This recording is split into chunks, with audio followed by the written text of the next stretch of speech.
పత్రికా సోదరులందరికీ చెప్తున్నా, ఈ ఆర్డర్ అనేది 1950లో రాలేదు, 1936 నుంచి ఉంది. ఇది బ్రిటిష్ గవర్నమెంట్, ఆ రోజు బ్రిటిష్ పరిపాలకులు ఎవరైతే ఉన్నారో వాళ్ళే ఎవరైతే దళితులు క్రైస్తవ మతంలోకి వెళ్తే వాళ్ళు హిందువులు కాదు, వాళ్ళకు రిజర్వేషన్ వర్తించవని చెప్పేసి 1936లోనే స్టార్ట్ అయింది. ఇది దీనికి కావాల్సిన డాక్యుమెంట్ మీకు కావాలంటే అప్పటి రాజా ఇది మొత్తం బ్రిటిష్ వాళ్ళు 36లోనే ఏంటండి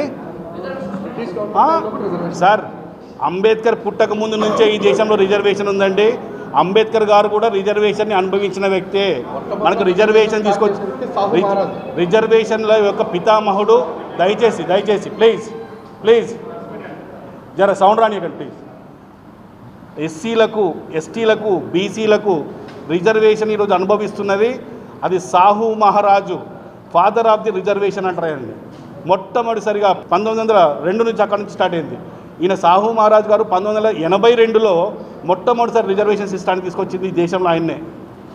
ఆ తర్వాతనే 1936లో కావచ్చు, అలాగే 1946లో 1937లో కావచ్చు, 1946లో అంబేద్కర్ గారు ఎలక్షన్ పోటీ చేసినప్పుడు ఆయన పోటీ చేసింది దళిత నియోజకవర్గాల నుంచి. ఇప్పుడు ఏదైతే ఎస్సీ కాన్స్టిట్యూషన్స్ అయితే ఉన్నాయో అప్పటికే ఉన్నాయి మనకు. అవి అంబేద్కర్ తీసుకొచ్చినవి కావు ఇవి.